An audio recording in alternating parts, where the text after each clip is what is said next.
Praktiska nodarbība bērniem par pavasara darbiem.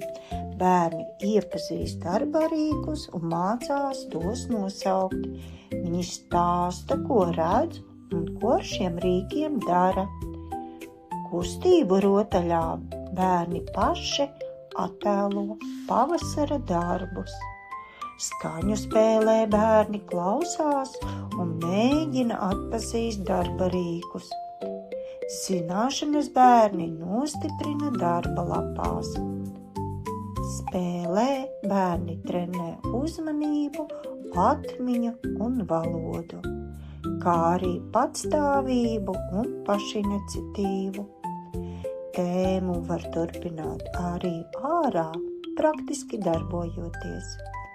Gatavais materiāls noderēs pavasara tēmas apguvei bērnu dārzā.